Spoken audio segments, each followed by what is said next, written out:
اچھا سر،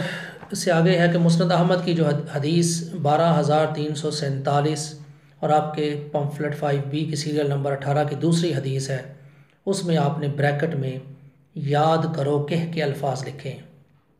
یاد کرو کہ یہ بریکٹ میں ہے، اور ایسا لگتا ہے جیسے آپ یہ احساس دلانا چاہ رہے ہیں کہ حضرت عمر بن عاص رضی اللہ تعالیٰ عنہ رسول اللہ صلی اللہ علیہ وسلم کی جو پیشن گوئی تھی حضرت عمار بن یاسر رضی اللہ تعالیٰ عنہ کے حوالے سے وہ بھول گئے، جبکہ اسلام 360 میں مسند احمد کی حدیث 11850 اس کے مطابق حضرت عمر بن عاص رضی اللہ تعالیٰ عنہ حضرت عمار بن یاسر رضی اللہ تعالیٰ عنہ کو زیادہ اور قیمتی تحائف بھیجا کرتے تھے، اور اس کی جو وجہ انہوں نے بتائی وہ یہی تھی کہ نبی صلی اللہ علیہ وآلہ وسلم نے پیشن گوئی کی تھی۔ سوال یہ ہے سر کہ آپ نے ایسا احساس دلانے کی کوشش کیوں کی کہ وہ شاید وہ بھول گئے تھے، اور پھر تحائف دینے والی حدیث کو آپ نے پمفلٹ میں شامل کیوں نہیں کیا؟ اسی سیریل نمبر 18 کے حوالے سے بالخصوص اور بالعموم آپ کے پورے جو پمفلٹ ہے اس میں آپ نے بریکٹیں لگا کر بات کو کچھ اور ہی رنگ دینے کی کوشش کی ہے۔ معذرت کے ساتھ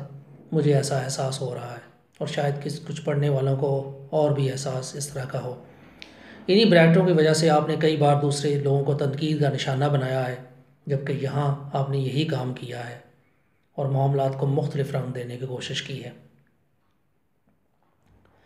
سر، سیریل نمبر 18 کے تحت تیسری حدیث جو کہ مسند احمد اور المستدرک سے آپ لے کر آئے ہیں، اس کے آغاز میں انہی کے الفاظ سے آپ کیا مراد لے رہے ہیں؟ میرا مطلب یہ کہ کیا یہ انہی جو مجھے سمجھ آیا ہے وہ ایک تنزیہ انداز میں آپ نے انہی کا لفظ حضرت عمر بن عاص رضی اللہ تعالیٰ عنہ کے حوالے سے کہا ہے؟ اور ایک بڑی عجیب سی بات اس میں ہے یہ ہے کہ اس حدیث کے راوی کو آپ نے نہیں لکھا، جبکہ اوپر والی دونوں حدیثیں ان کے راویوں کو آپ نے لکھا ہے۔ یہ آپ نے ایسا کیوں کیا؟ ایک وجہ جو مجھے نظر آئی وہ یہ تھی کہ یہ جو حدیث بیان ہوئی ہے اس کے راوی حضرت ابو الغادیہ ہیں، جو اسی سیریل 18 کی پہلی حدیث میں ان کا ذکر ہے، اور اسی حدیث کے تحت حضرت عمار بن یاسر کے قاتل بھی وہی ہیں۔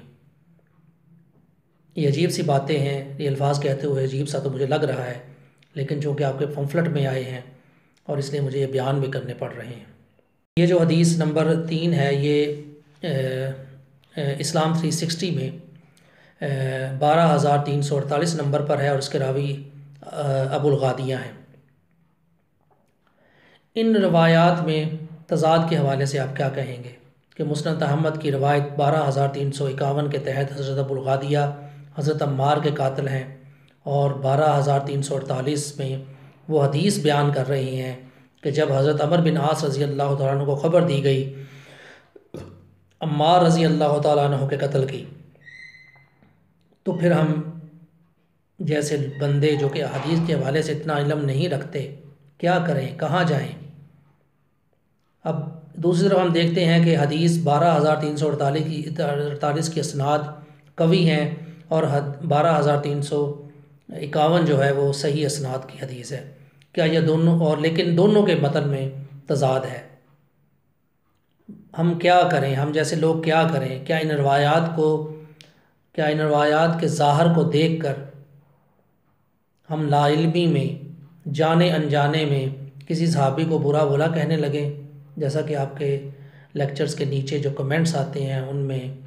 سے ایسا نظر آتا ہے، اور کچھ کی نشاندہی میں نے آپ کو پہلے بھی کی ہے۔ آپ اس حوالے سے ہمیں ضرور گائیڈ کریں۔